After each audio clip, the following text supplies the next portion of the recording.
incorporar los elementos por los cuales surge la teoría monetarista, que ustedes van a ver en los videos que ya les estoy cargando en el plan. En particular, el problema básico de la teoría keynesiana es como, digamos, hacer el tránsito de los modelos keynesianos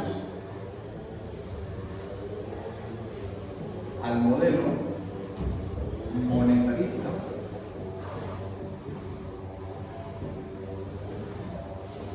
¿Okay? Ya nosotros vimos en qué se basa la idea central del modelo keynesiano, pero es relevante recordar la situación o las teorías previas a los modelos keynesianos para poder entender de dónde surge el modelo monetarista, que básicamente lo que hace es resurgir la teoría cuantitativa en el marco de un modelo o de una teoría que incorpora los elementos posteriores a la crisis del 29. Entendiendo desde este punto de vista que la teoría monetaria es aquella que da forma a la macroeconomía moderna, donde básicamente uno de los problemas desde el punto de vista teórico es esa división aparente que existe entre macroeconomía y microeconomía. Ahí hay un primer desafío teórico. Ustedes deben recordar de sus otras materias que básicamente se plantean en la ciencia económica dos grandes ramas que parecen divididas por elementos intrínsecos que son inconsistentes entre la micro y la macro. ¿Okay? Ahora, esa distinción surge precisamente a partir de los elementos que vamos a incorporar.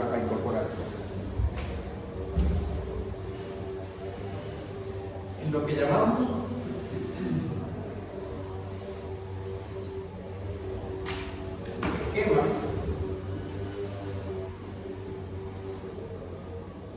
esquemas de ahorro, inversión, ¿okay? Lo que llamamos esquemas de ahorro e inversión es una vuelta a la mirada clásica de la macroeconomía. Nosotros tenemos el planteamiento en los siguientes términos.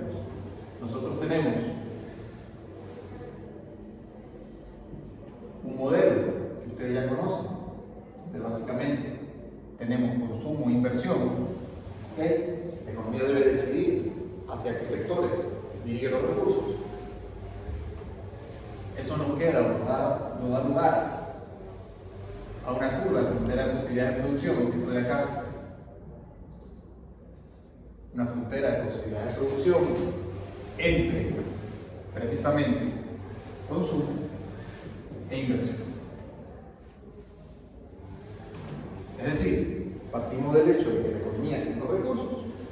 Esos recursos se deben disponer de tal modo en que no se pueden consumir e invertir a la vez. Por lo tanto, hay una elección. Esa elección parte o tiene como elemento que da lugar a esa elección la teoría de los precios. Esa teoría de los precios es fundamentalmente microeconomía, la teoría del valor. ¿Me siguen hasta ahí?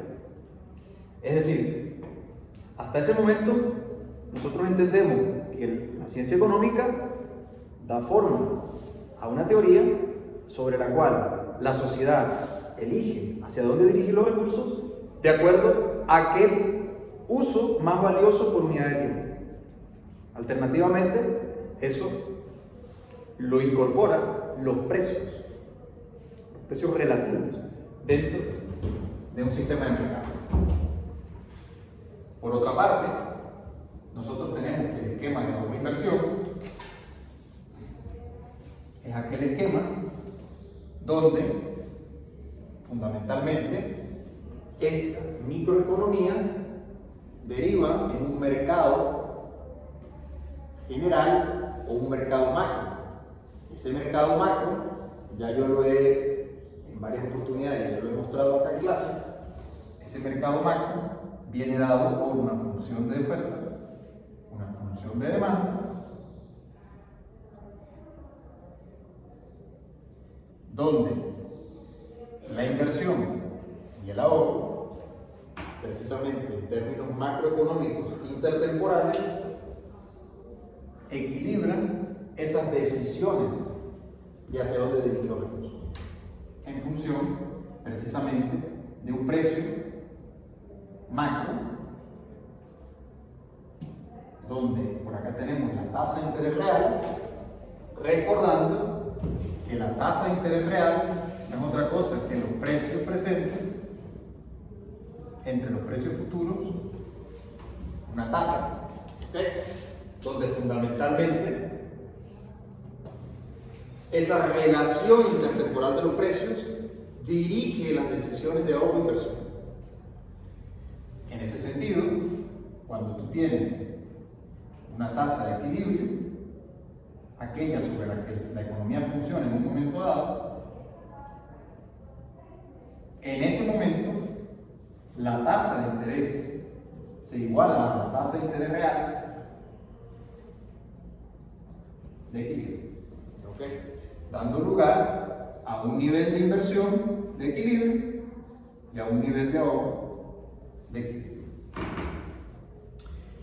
En ese punto, en esa situación de equilibrio, sucede que tiene una contrapartida de consumo. Naturalmente, aquello que no se ahorra porque se está consumiendo. Con lo cual, en el fondo, hay un trade-off entre consumo e inversión.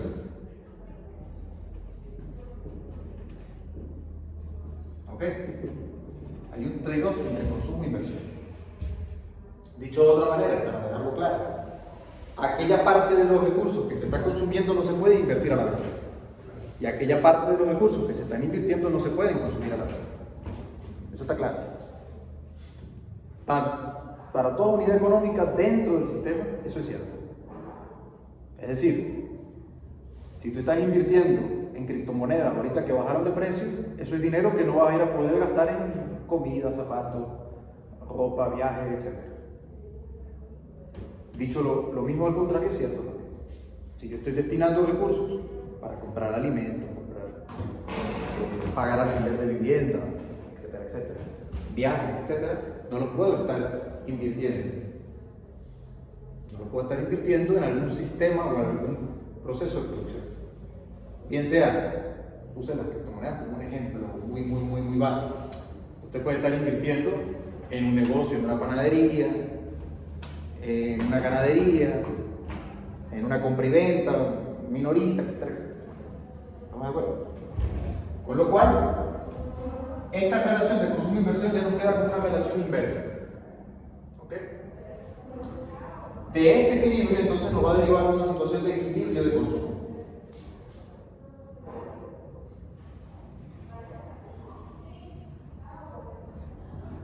¿De acuerdo? De este nivel de consumo que entra en conjunción o en coherencia con el equilibrio general de la economía, entonces se sucede una cadena de producción o una estructura de producción, precisamente aquella que soporta el consumo, aquella sobre la cual oferta los recursos en sus distintas cadenas para ser consumidos.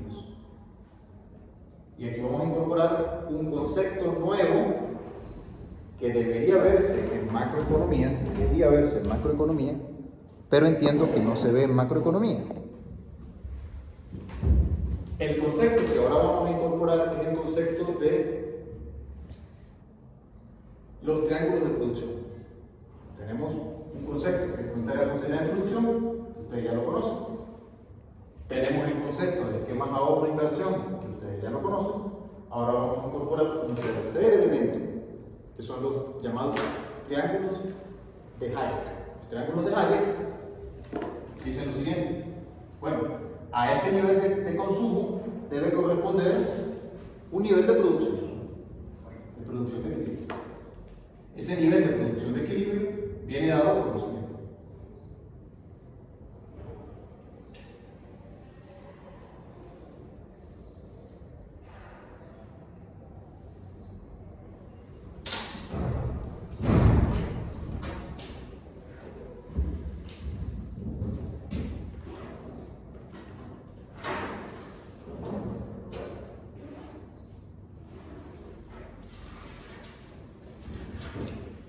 Ese nivel de producción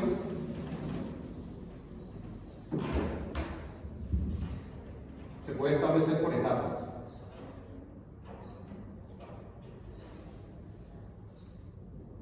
Etapas más alejadas de la producción, etapas intermedias y etapas cuaternarias de la producción. ¿Okay? Fundamentalmente, los sectores productivos, aquellos que son más alejados de la producción, digamos, son aquellos que tienen que ver con las primeras etapas en el sentido de minería, agricultura, ganadería, ¿okay? Pesca, etc. Los sectores intermedios, sectores de transformación, industriales, y los sectores cuaternarios, los sectores de servicio, ventas al detalle, comunicaciones, tecnología de la comunicación, tecnología de la información, actualmente lo que llamamos inteligencia artificial, blockchain y otras tecnologías que se van sucediendo en los sectores o etapas finales de la producción. Entonces, digamos que este es el funcionamiento, o era la explicación teórica de acuerdo al funcionamiento de la teoría económica.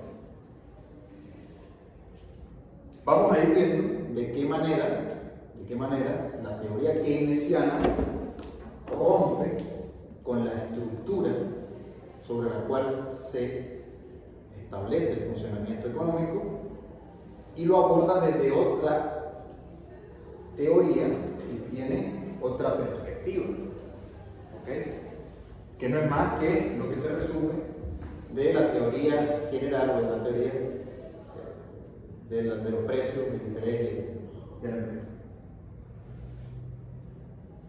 Fundamentalmente, la situación se sucede cuando, por ejemplo, ocurre que un banco central baja las tasas de interés. Digamos, el Banco Central baja la tasa de interés, generando esta situación de desequilibrio. Vamos a ver cómo esto afecta el funcionamiento económico de acuerdo a lo siguiente. Ocurre esta baja en la tasa de interés. Esa baja en la tasa de interés implica esto que ya lo he dicho reiteradamente en las clases, este exceso de demanda,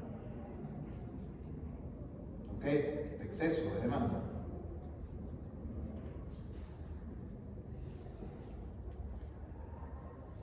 ese exceso de demanda, dada la situación en un momento dado en el tiempo de la economía, implica un desfase de las decisiones de producción y las decisiones de consumo y las decisiones de inversión. En ese sentido, decir que se ahorra menos es el equivalente a nosotros establecer un nivel de consumo por encima del anterior. Inversión menor también. No. ¿Por qué no? Porque está bajando la tasa de interés. Entonces las decisiones de inversión también se estimulan o se incentivan. Pero vamos a ir viendo de qué manera rompe la teoría keynesiana con ese particular. Adelante. Cuando ocurre la baja de la tasa de interés, ocurre la caída de la obra. Tiene que ocurrir necesariamente un incremento del nivel de consumo. ¿Estamos de acuerdo? Es decir, que se está ahorrando menos es el equivalente a decir que se está consumiendo menos. Es decir, en la economía no pueden quedar cabos sueltos. Tú tienes que tener que la situación opuesta a la otra tiene que moverse también. En este caso, aquello que se está dejando de ahorrar es porque se está consumiendo. Al mismo tiempo, desde el punto de vista de la inversión, una caída en la tasa de interés implica, dentro del marco analítico previo, o sea, dentro de la teoría económica tradicional o clásica, que esto no es más que una etiqueta a algo que sencillamente no debería dársele etiqueta, sino simplemente decir teoría económica y ya. Porque en el fondo es como tú dices, existe una teoría matemática, y esa teoría matemática es cierta porque son axiomas, y por lo tanto deben ser ciertas cuando Tales de Mileto y hasta el futuro. Adelante. Me explico. A veces las etiquetas tienen un problema. El problema de la etiqueta es que le dan una carga política a una cuestión que simplemente debe obedecer a la simple observación del fenómeno. ¿Me explico? Entonces, pero ahora vamos a explicar de qué manera Keynes le dio la vuelta a este problema. Le dio la vuelta al problema. Ustedes ya deberían saberlo, pero ahorita lo vamos a puntualizar. Esta bajada de la tasa de interés por parte del Banco Central, naturalmente, implica un mayor nivel de consumo, pero también implica un mayor nivel de inversión.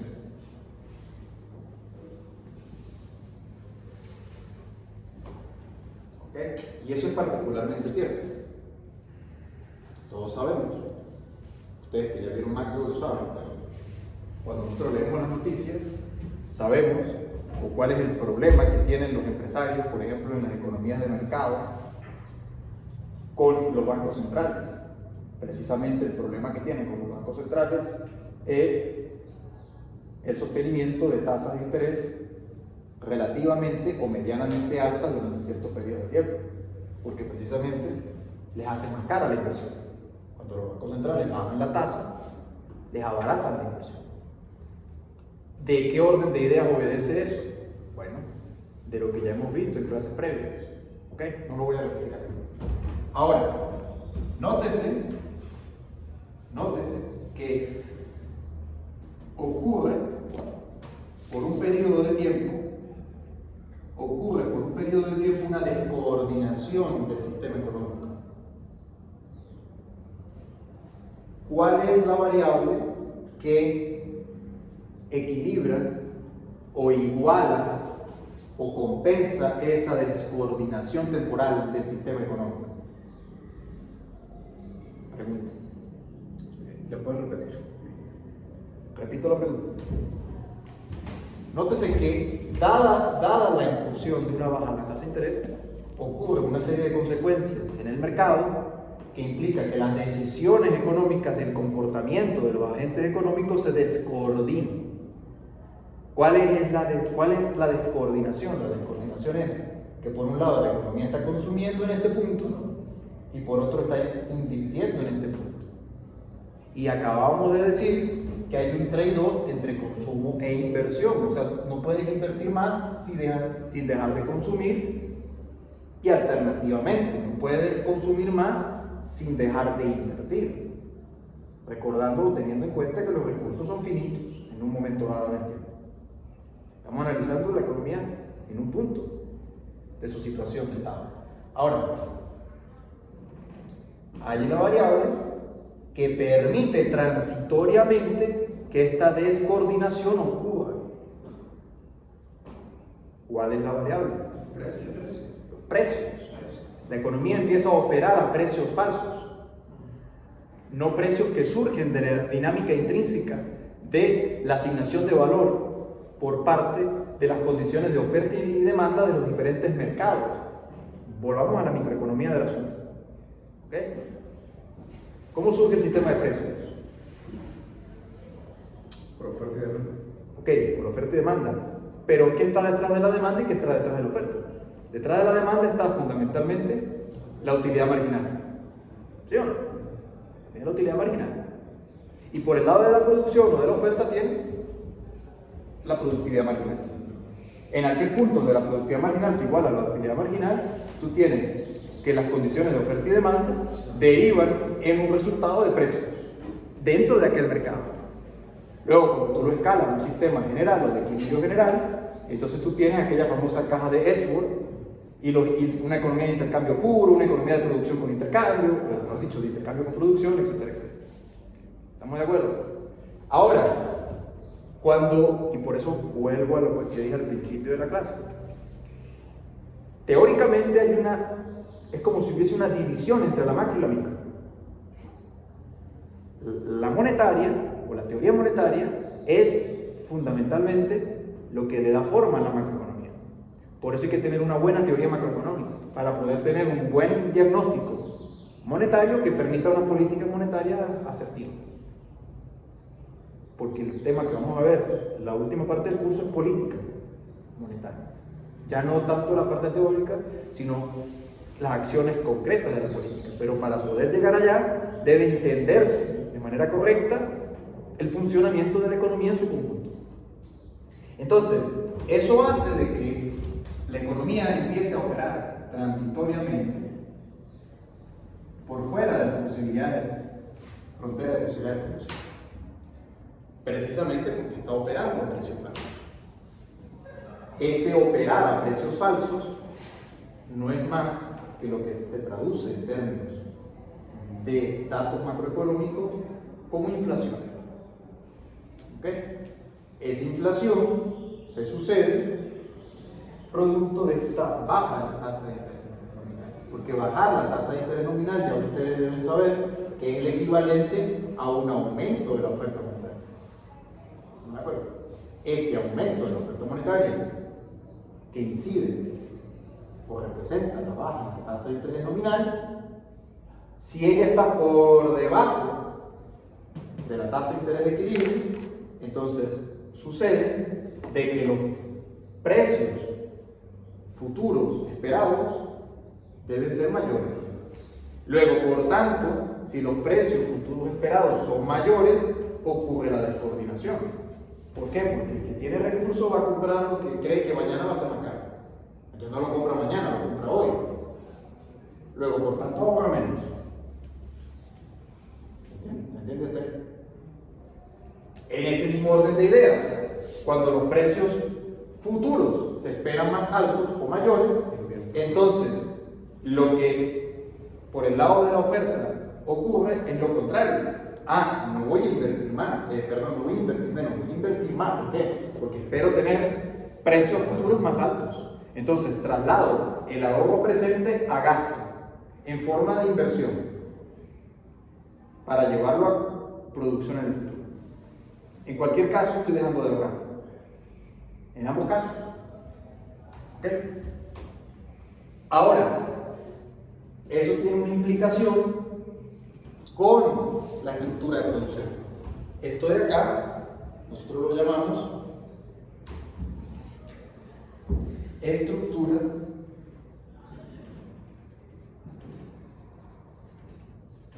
de la producción.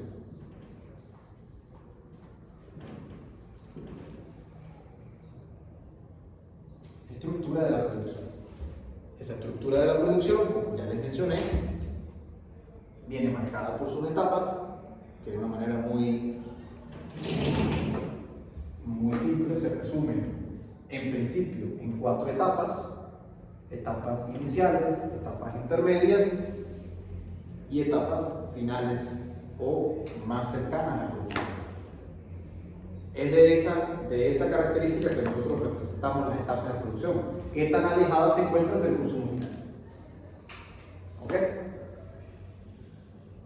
En función de esa estructura, ella no va a quedar sin modificar cuando ocurre este cambio.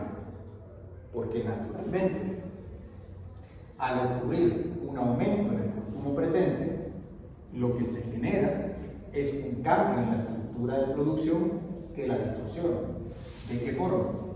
de la forma en que, por un lado,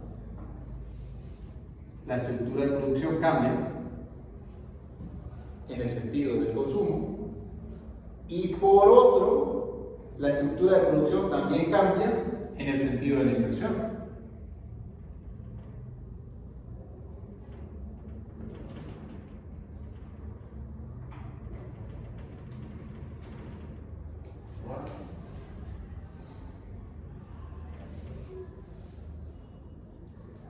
¿Por qué ocurre ese cambio o ese reacomodo de la estructura productiva? Porque aquellos sectores más cercanos del consumo aumentan transitoriamente para poder suministrar la oferta requerida. Pero al mismo tiempo, aquellos sectores más alejados del consumo también se incrementan debido al aumento en la inversión. Entonces tú tienes que en la economía está sucediendo un incremento de las ventas al detalle, al mismo tiempo un incremento del sector inmobiliario, por ejemplo. La construcción y el sistema de distribución al detalle, o grandes centros de distribución masivos de producción. ¿Se entiende? Eso que genera una distorsión temporal o transitoria de la estructura productiva. Esa distorsión, cuanto más se genere o cuanto más se sostenga en el tiempo, tendrá como resultado un cambio permanente en la estructura productiva y, por supuesto, el eventual colapso del sistema económico, porque el sistema económico no puede estar permanentemente operando. Eventualmente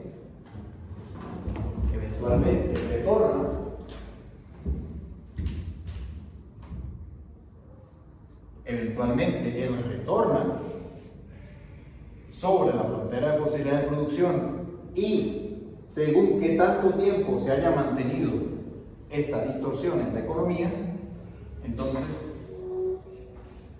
cae incluso por debajo de la media. Es decir, la economía entra en etapa de ociosidad o de recesión. Precisamente, este paso de aquí hacia acá es lo que se llama boom económico.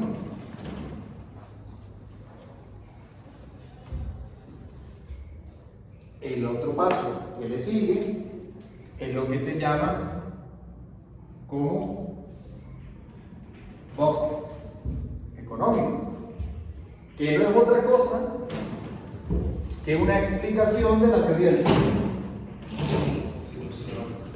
O sea, si nosotros lo vemos desde el punto de vista, de series temporales del PIB, ¿ok? Donde digamos el tiempo. Entonces, nosotros tenemos una situación en la cual el producto, en función del tiempo, cómo va cambiando a lo largo del tiempo, nosotros precisamente observamos que existe un producto secular, pero que en la práctica se van sucediendo etapas de crecimiento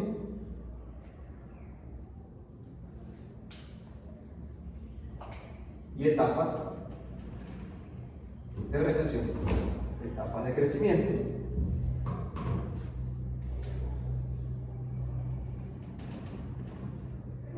y etapas de recesión. ¿Ok? O sea, los ciclos económicos. ¿Estamos de acuerdo? Ahora, esos ciclos económicos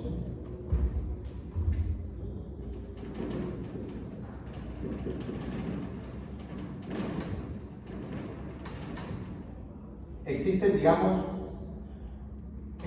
tres visiones al respecto,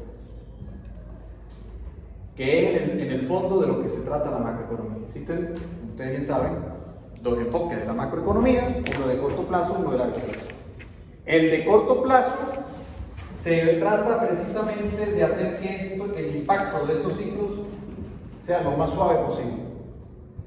El segundo enfoque de la macroeconomía se trata justamente, como en el largo plazo, la tendencia a ser un crecimiento sostenido del PIB. Cosa que en nuestra economía venezolana pues fue lo que falló. Por tanto, nosotros tenemos profunda desestabilización y volatilidad de corto plazo, consecuentemente con una profunda caída, primero estancamiento y luego caída del PIB en, digamos, los últimos 40 años. ¿Ok? Ahora bien, nótese que el crecimiento no está garantizado, no está asegurado. De esa manera o de esa naturaleza surgen los problemas o la preocupación en otros países. El crecimiento de China no está asegurado, el crecimiento de Estados Unidos no está asegurado, el crecimiento de Brasil no está asegurado. A ellos les puede pasar lo mismo que le pasó a Venezuela. De hecho, en otras épocas les ha pasado. Lo que pasa es que sus economistas, a través de sus instituciones, han logrado recuperar a la economía. Y ahí es donde viene la discusión teórica. Bueno, a mí me parece que el vaso está medio vacío, me parece que el vaso está medio lleno. Entonces, yo lo que les estoy mostrando acá es de qué forma o de qué manera la teoría monetaria entra en este enfoque o en este sistema, y cómo la política monetaria entonces juega para influir en las decisiones. Entonces, fundamentalmente los ciclos económicos tienen tres enfoques. Y ahí es donde vamos a retomar el tema de la inversión. Tienen el enfoque keynesiano, tienen el enfoque austríaco y tienen el enfoque neoclásico.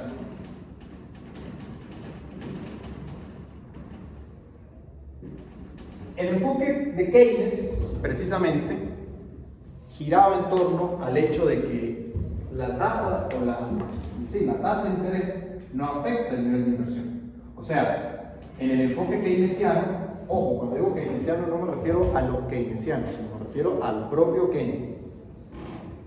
Luego los keynesianos hicieron como una especie de acomodo, ya lo hemos visto.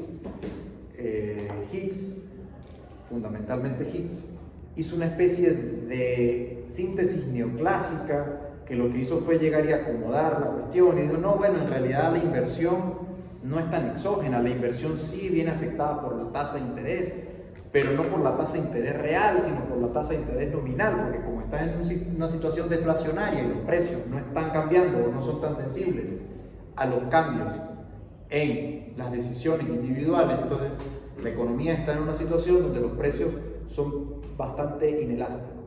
Y entonces, como los precios no se están moviendo, pues entonces la tasa de interés real y la nominal se aproximan. Yo luego hago un acomodo algebraico donde yo me quito la tasa de interés real y todo lo pongo en forma directa de la tasa de interés real. Eso lo vimos la vez pasada. Pero eso es un acomodo de los keynesianos, empezado por Hicks, modelo ISBN. Lo que Keynes decía no era eso, lo que Keynes decía era que la tasa de interés no afectaba la inversión, porque ¿qué era lo que él decía? Ustedes lo deben saber, que la inversión depende de...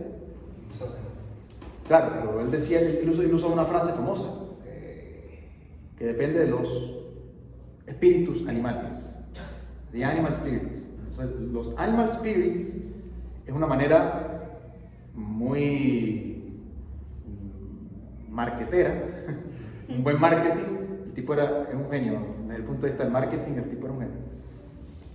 Era muy buen político, hubiese sido buen vendedor también, bueno, se hizo rico en la bolsa. El tipo era muy bueno desde el punto de vista de vender ideas, era genial. Entonces el tipo lo que estaba diciendo en el fondo era que la inversión es exógena. Entonces los ciclos, fundamentalmente, van a depender de dos cosas en el enfoque de Keynes. La primera, de cómo se sientan los inversionistas. O sea, algo así medio ambiguo, casi que esotérico. Sí, pero cuando tú hablas de espíritus, se torna la cuestión un poco esotérica. Si la gente tiene pánico y tiene miedo, la inversión se va a caer. Si la gente se siente entusiasta y se siente, entonces la inversión se va a dinamizar. Y luego a través de la teoría del acelerador, entonces ella va a encontrar un impulso adicional. ¿Ok? Esa es la primera cuestión.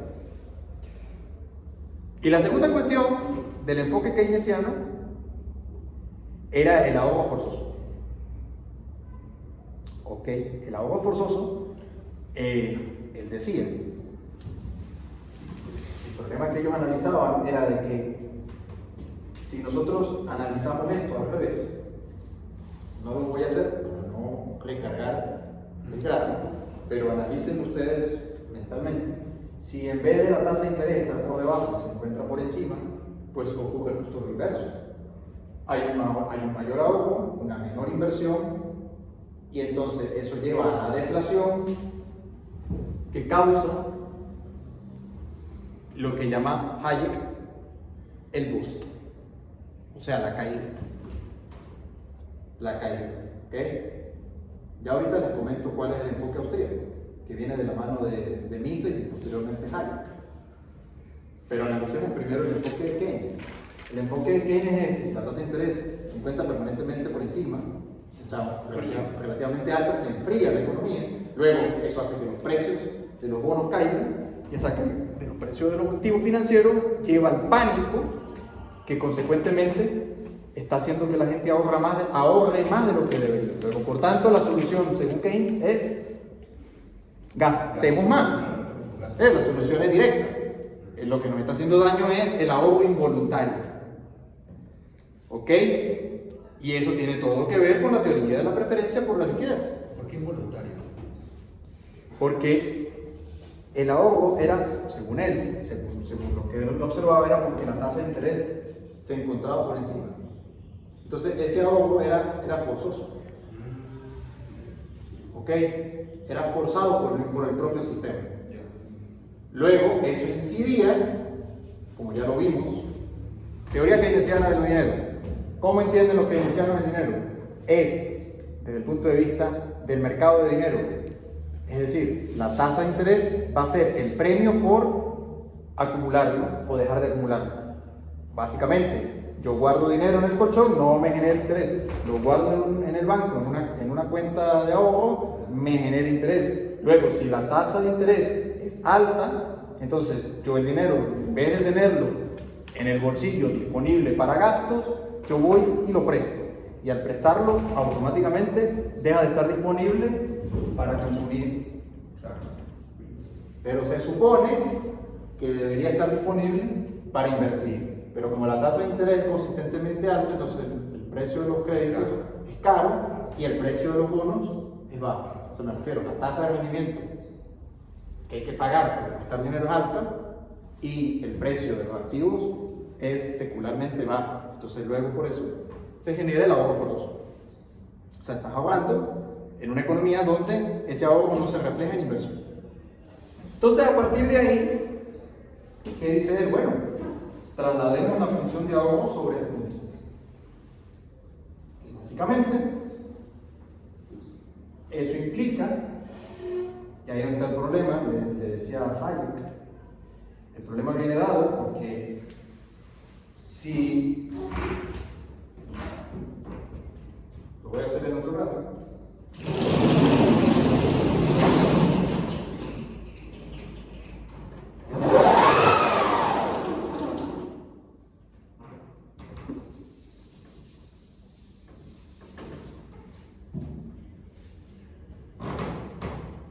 Si nosotros tenemos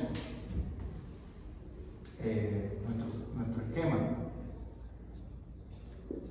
de ahorro e inversión,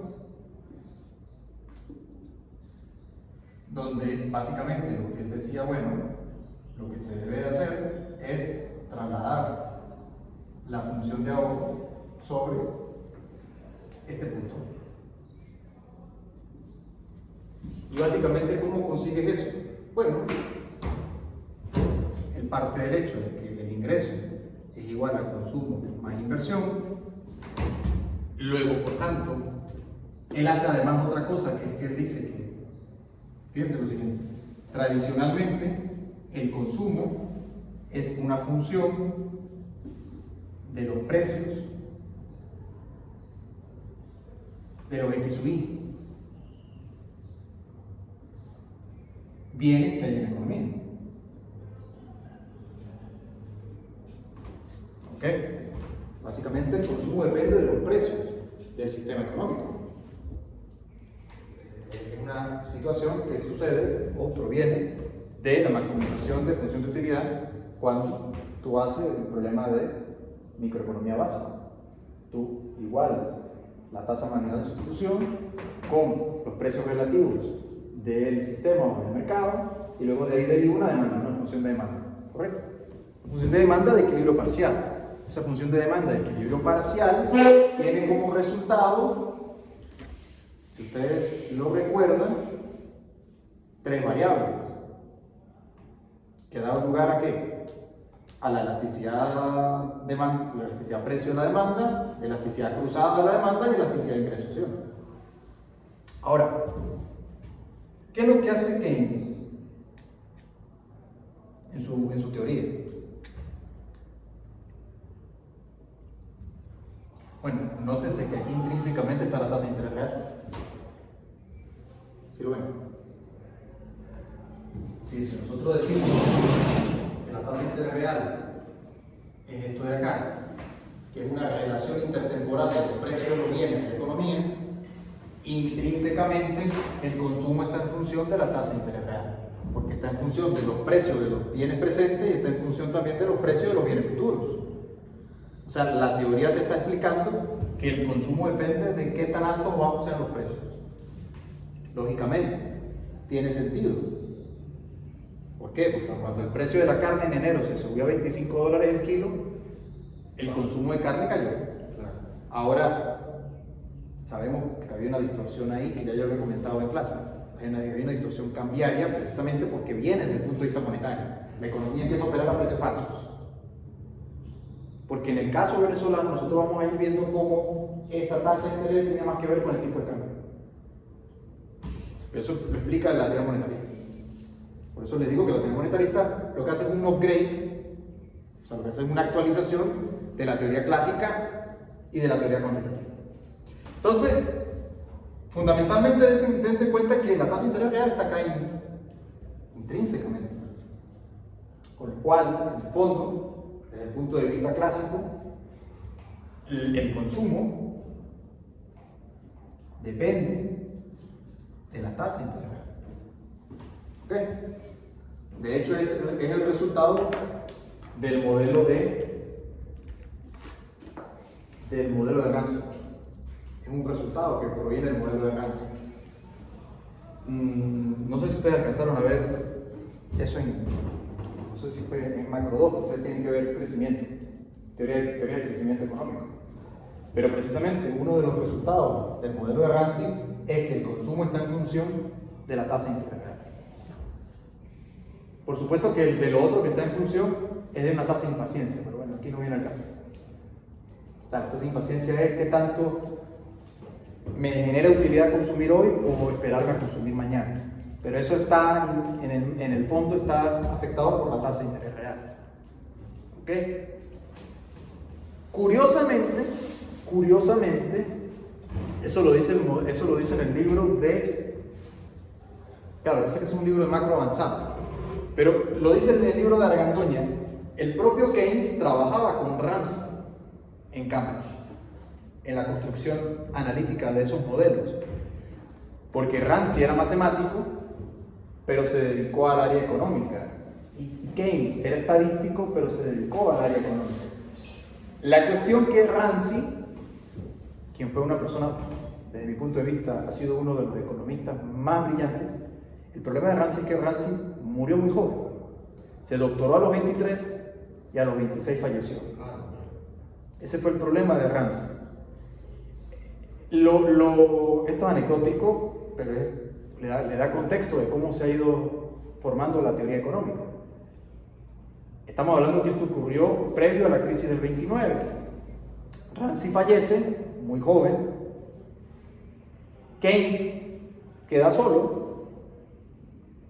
Hay que recordar que Keynes vio fue una clase de un curso de microeconomía con Marshall, y a partir de ahí el propio Keynes luego en la teoría general contradice lo que venía desarrollando con Ramsey, de manera tal de que, si ustedes se recuerdan de su clase de macroeconomía, ¿qué es lo que dice Keynes? Él hace depender al consumo de qué variable? Del ingreso. Del ingreso.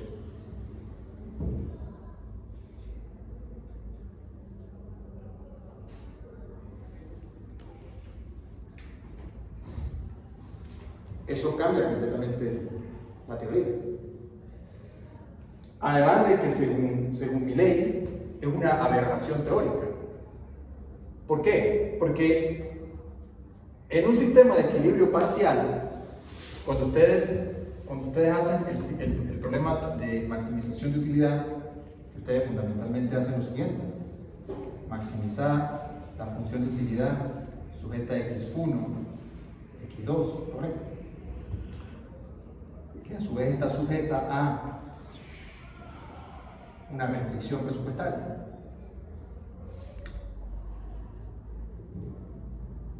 Esto debe ser menor o igual al ingreso. ¿De acuerdo?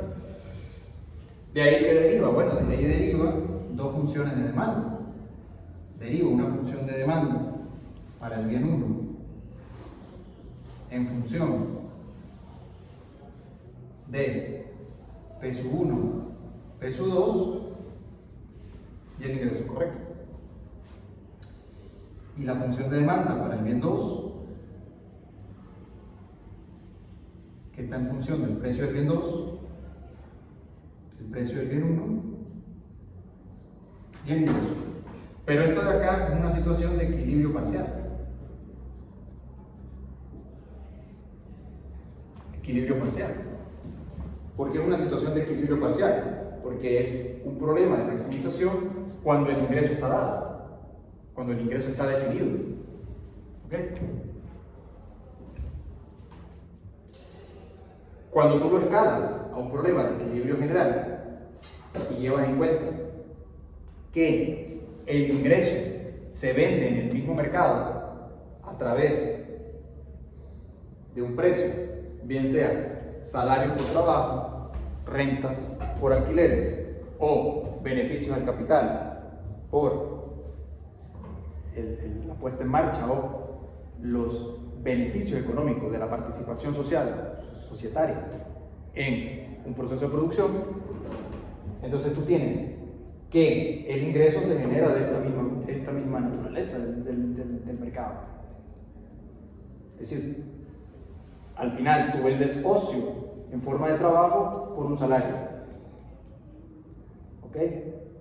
Que eso luego lo vamos a ver que lo incorporan los neoclásicos en su estructura.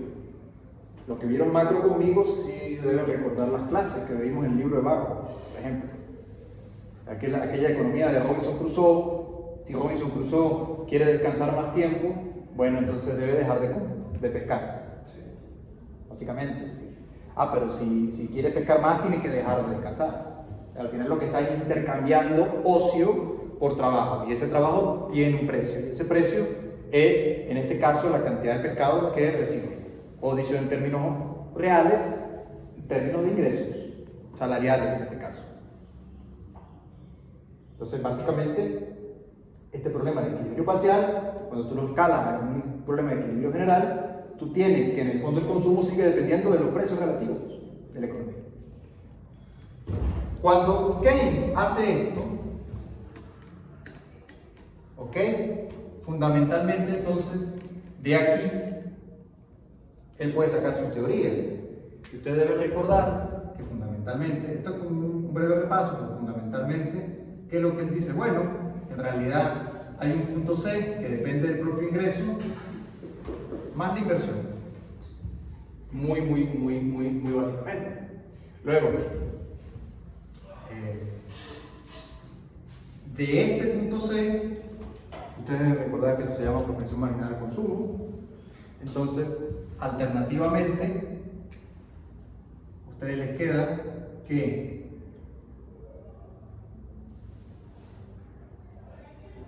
Y es igual a I sobre 1 menos la propensión marginal al consumo, de lo cual se sucede o se deriva el hecho de que cuanto más se gaste en inversión, y como esa inversión es exógena, entonces yo la puedo alterar vía gasto público, entonces yo puedo invertir, como decía el propio Keynes, abriendo huecos y volviéndolos a cerrar, va a generarse un efecto multiplicador de tal suerte, ¿ok?, que se va a desplazar la función de ahorro. Y una vez desplazada la función de ahorro, entonces se soluciona el problema de la deflación, el problema del ahorro forzoso, básicamente. Ahora, aquí hay un problema hasta aritmético. El problema es el siguiente. El problema es que según esto, ¿verdad? Si digamos, aquí tú tienes que la propensión marginal al consumo es de 0,80, entonces tú tienes que en el fondo esto viene siendo 0,20. Entonces, claro, el ingreso viene determinado por tantas veces se multiplica el ingreso. ¿Por qué? Porque si yo tengo que el ingreso lo divido entre 0,20, eso es el equivalente a yo multiplicarlo 5 veces. Entonces, claro, si yo el ingreso, que es exógeno, lo multiplico por 5, por decir algo, vamos a multiplicarlo por 2. Si yo lo multiplico por 2, entonces en el fondo lo que estoy haciendo aquí es multiplicar esto por 10. O sea, dicho de otro modo, si se duplica, esto es una conclusión keynesiana, si se duplica la inversión a través del gasto público o bajando muchísimo las tasas de interés para que la inversión privada reaccione, ¿ok? Tiene dos formas, dos caminos. Bueno, ese duplicar la inversión incidiría en quintuplicar el potenciar por 5 ese nivel de inversión inicial. O sea, con tu duplicar la inversión, El gasto público. o bien bajando la tasa de interés, O bien bajando las tasas de interés. pues puede ser por dos mecanismos. Pero Keynes decía directamente que era más efectivo haciendo política fiscal expansiva, con lo cual el multiplicador entra en juego y multiplica por 5, porque al final esto implica multiplicar esto por 5, lo cual haría que se multiplique por 10 el producto inicial. Y claro, logra llevar a la economía hacia una zona de agua. Ahora, ya nosotros vemos que eso tiene un problema. Vamos a ir diseccionando cuáles son los problemas.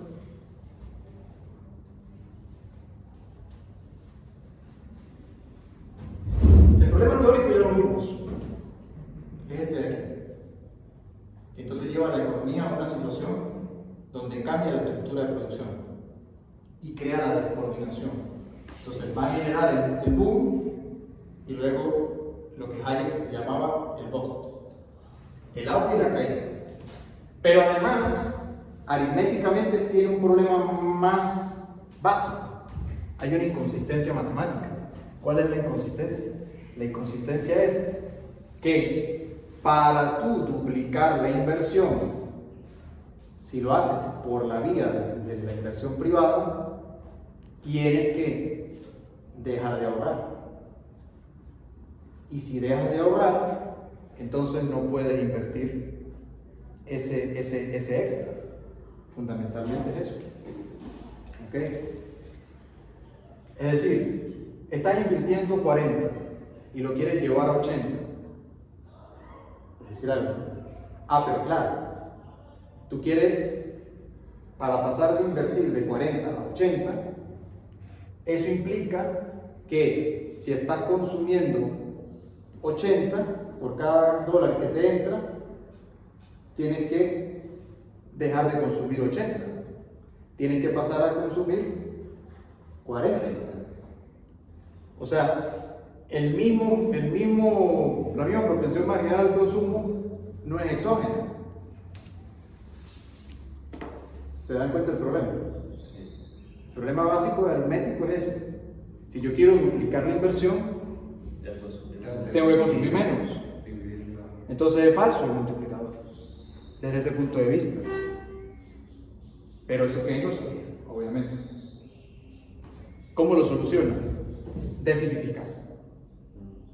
Pero bueno, eso se lo dejo para que lo discutan con el profe Gamarra en sus clases de fiscal. Yo dejé de dar fiscal por lo mismo, porque obviamente necesitaba profesor de monetaria y a mí me gusta más monetaria, pero fundamentalmente porque la política fiscal es inminentemente keynesiana y yo pues realmente no considero que es erróneo, porque el problema es cuando tú haces déficit fiscal, lo que estás produciendo es un aumento de la deuda y esa deuda eventualmente alguien la tiene que pagar, y la tiene que pagar precisamente la propia economía. Y cuando la economía propia la tiene que pagar, deriva en dos situaciones: inflación o devaluación de la moneda. Y eso ya los venezolanos lo conocemos hasta el cansancio. Entonces, ese es el problema. Pero eso surge de aquí. ¿De acuerdo? Ahora, naturalmente, viene la consecuencia. Y era lo que Hayek le decía a Keynes. Hayek y Keynes discutían esto de manera, se sentaban a tomarse un café y lo discutían. Según dicen, cuentan los historiadores, que ellos eran amigos. Pensaban radicalmente opuestos, pero eran amigos.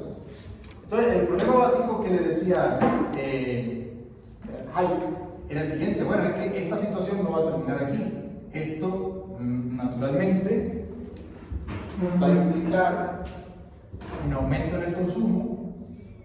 Ese aumento en el consumo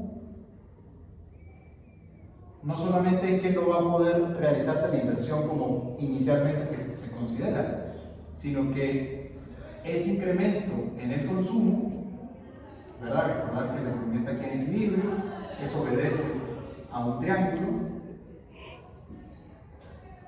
digamos, de esta manera. Bueno, básicamente cuando ocurre este cambio,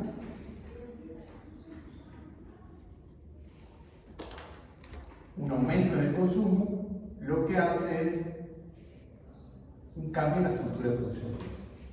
Ese cambio en la estructura de producción, ustedes ya se dan cuenta que lo que hace es que achata el triángulo. Achatar el triángulo es el equivalente a decir que la función de producción cae desde el punto de vista neoclásico. ¿Se dan cuenta del problema? Eso era lo que le decía Hayek a Keynes. Precisamente, y eso me da lugar a hablar del esquema austríaco. El esquema austríaco, básicamente,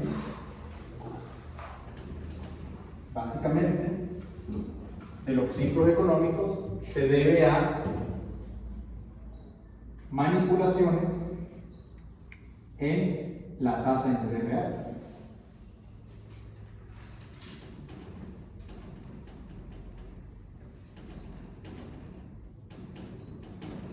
Porque manipular la tasa de interés real en el fondo lo que hace es manipular los precios. Y cuando tú manipulas los precios, trastocas las decisiones de todos los agentes de la economía. En resumen, ese es el enfoque austríaco. Ya se los acabo de decir.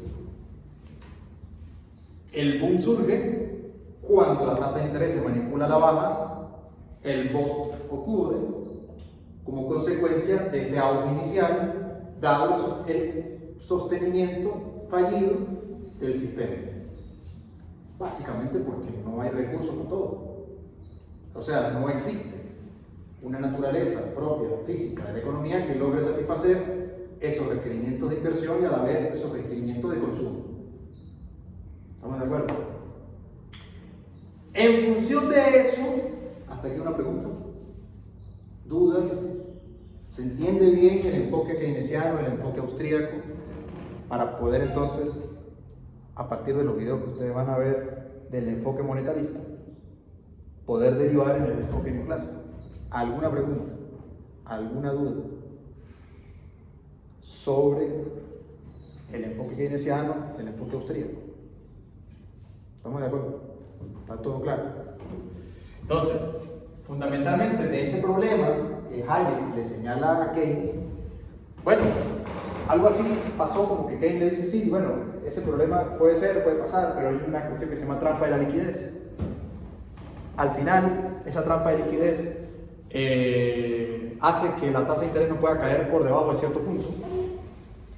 Con lo cual, si bien Keynes lo considera como un caso que puede llegar a suceder, no le da tanta importancia en el sentido de que aumentar permanentemente la cantidad de dinero hace que la tasa de interés no pueda bajar más allá de cierto punto, con lo cual la producción, si bien puede volverse inerte, él considera de que la economía está en un punto tal de desuso y ociosidad de los recursos que lo ve como algo esporádico. O sea, aquel punto donde la economía llega a su máximo de ebullición. O sea, él consideraba que la economía tenía margen para seguir aumentando el consumo y seguir aumentando la producción, seguir aumentando el consumo y seguir aumentando la producción, y que ese sistema o ese nunca iba a romperse. Ahora, Hayek le demuestra que sí. Keynes le dice, bueno, yo luego posteriormente en un próximo libro comentaré o arreglaré esos problemas. El detalle es que nunca llegó a publicar el próximo libro porque falleció. Y bueno, luego los keynesianos se tomaron la tarea de irle dando forma a un muñeco un poco medio Frankenstein que armó Keynes. Esa es la realidad. La realidad desde el punto de vista de la ciencia económica. Ese Frankenstein que yo le estoy hablando es lo que hace Baumol y Tobin. Tobin primero, luego el propio Tobin con Baumol en sus modelos de tasa de interés y premio por preferencia de la liquidez. O sea, no sé si ustedes se dieron cuenta en los videos, deben estudiar esos videos, que en el fondo la idea es esa. La idea es de qué manera, o sea, teorizar de qué manera tú ganas cuando dejas de guardar el dinero, o por qué razón, es lo que Tobin se preguntaba, bueno, ¿por qué si una cuenta de ahorro me paga interés yo tendría incentivos para guardar dinero? Preferir guardarlo. Bueno, porque hay una prima de riesgo asociada a no solamente el hecho de que el dinero se devalúe, sino más que eso, porque recordemos que estábamos en un tipo de cambio fijo, en el marco en el que esa teoría se construye, sino fundamentalmente por el costo de transacción. Hay un costo de transacción, yo siempre lo digo en términos modernos para que lo veamos más en nuestro día a día. Usualmente todos guardamos nuestro dinero en una plataforma, exchange o wallet. ¿Y cuál es el problema? El problema es si nos quedamos sin internet. Ya, claro, si tú te quedas sin internet puedes tener $1.000.000 ahí, pero no puedes pagar los pastelitos. ¿Sí me explico? Sí. Es decir, hay una razón aún por la cual tú demandas dinero, o sea, en este caso bolívares. Guardas como una porción para gastos emergentes.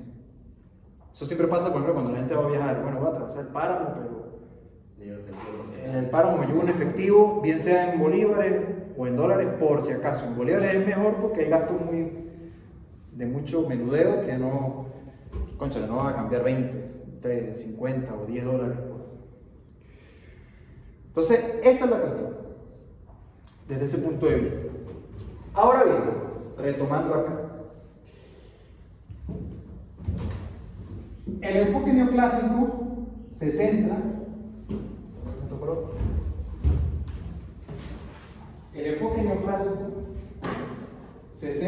en el estudio de los ciclos reales.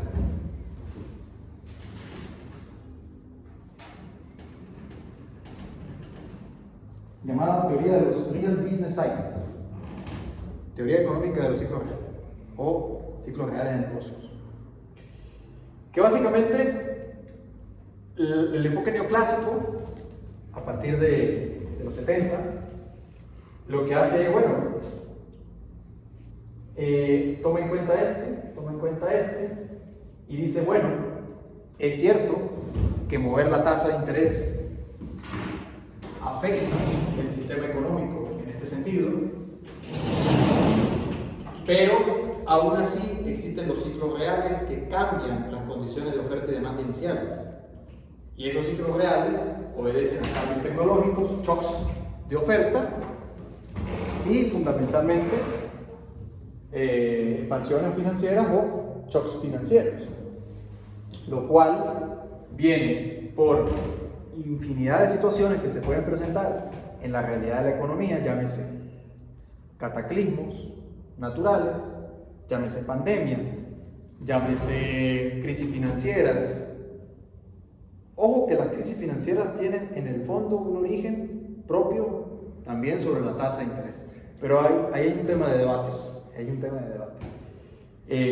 crisis financieras, mejoras tecnológicas, incursión de una tecnología totalmente nueva que cambia la estructura de producción, con lo cual, en el fondo, lo que va a partir de aquí a enfocarse, valga la redundancia, el enfoque neoclásico es invertir la lógica. Bueno, si tenemos ciclos reales que me van a hacer mover las curvas de oferta y demanda, utilicemos la tasa de interés para amortiguar. ¿Se fijan la diferencia? Uno mueve la tasa de interés para... En estos dos enfoques, el problema viene dado porque primero se mueve la tasa de interés y una vez que se mueve la tasa de interés de la economía, causa el auge y el boom y el bust. Claro, ese es desde el punto de vista austríaco. Desde el punto de vista keynesiano, asume que la economía permanentemente está en ocio, porque la tasa de interés siempre está por encima, entonces la economía permanentemente va a estar en deflación. Entonces, por lo tanto, hay que gastar. Entonces, el problema aquí es que la causa del problema aquí, lo utiliza o lo enfoca como parte de la solución. Bueno, la tasa de interés, entonces, si tiene ese poder, o sea, ellos reconocen el poder que le otorgaban ambos a la tasa de interés. Ahora, la discusión se centra en que, mientras que los clásicos de la teoría cuantitativa y los propios austríacos determinan la tasa de interés en el mercado de bienes, Keynes la determina en el mercado de dinero. Esa es la diferencia, ¿ok?, entre los dos enfoques. Luego, ¿qué hacen los neoclásicos? Dicen, bueno, lo que les expliqué en la última clase. Bueno, hay una situación particular donde las dos teorías se concilian, que es cuando la tasa de inflación es lo suficientemente baja para que la tasa de interés nominal y la real se aproximen. Entonces, punto número uno o objetivo número uno de la economía es acabar con la inflación. Y ahí es donde surge precisamente Milton Friedman. Milton Friedman surge su teoría monetarista, que no es más que una evolución de la propia teoría cuantitativa y de la teoría del ciclo austríaco, para dar o utilizar las herramientas de la teoría keynesiana, me refiero al modelo ISLM, para entonces decir que la oferta monetaria mueve la tasa de interés y la tasa de interés es un espejo del poder adquisitivo de la moneda. Es decir, si la tasa de interés es baja, entonces es el equivalente a decir que el poder adquisitivo de la moneda también lo es. Entonces, si el problema de la economía es una inflación persistente, la conclusión es obvia, pero no por obvia, fácil de asumir. Porque si fuese fácil de asumir, Venezuela no tuviera el problema persistente de inflación que tiene. El problema es muy básico, pero no por básico es trivial. El problema es que estás emitiendo dinero por encima del nivel de demanda. ¿Ok? Cuestión esta que los keynesianos, por su manera de analizar el problema, no lo veían como tal.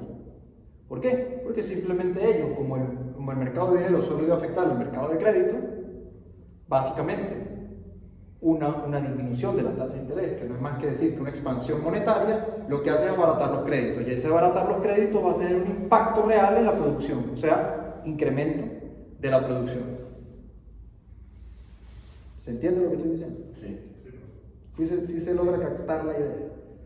A partir de ahí, repito, Hayek le señala los problemas y le dice, oye, mira, pero es que en realidad el proceso productivo no va a quedar intacto, se va a trastocar. Entonces se va a cortar la función de producción y vas a tener que en el futuro no vas a poder seguir produciendo porque te lo estás consumiendo hoy, básicamente. Recordemos que hay una estructura de capital. Esa estructura de capital viene dada por una función dinámica donde el capital de hoy no es más que lo que había del capital de ayer menos su depreciación más lo que se invierta hoy. Pero eso que se invierte hoy vemos que surge de un ahorro previo. Y ese ahorro previo viene determinado por la tasa de interés real, que no es más que deflactar la tasa de interés nominal. Y cuando eso se altera de forma consistente por más de 40 años, caemos en el problema como el venezolano, donde la moneda tiene una fuerte desconfianza, se destruye completamente el valor de la moneda porque la desconfianza alcanza niveles máximos y eso crea unas expectativas que te ponen siempre del lado de exceso de oferta de dinero. Es decir, bajo cualquier nivel inicial sobre el que se emita, esa emisión extra implica un exceso de oferta de dinero. Ese exceso de oferta de dinero no puede ser traducido de otra manera que no sea un exceso de demanda de otro mercado, precisamente exceso de demanda de bienes.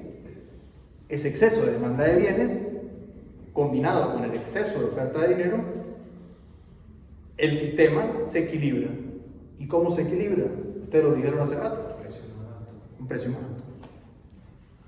Entonces, de acuerdo a esa naturaleza monetaria de la inflación, Friedman enfoca el asunto. ¿Ok?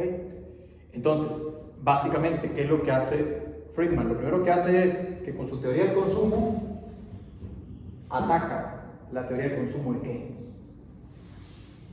Deberían haber visto la teoría del consumo de la renta permanente de Friedman, deberían haberlo visto, el ingreso permanente en macro 2. ¿Qué dice la teoría del consumo de Friedman?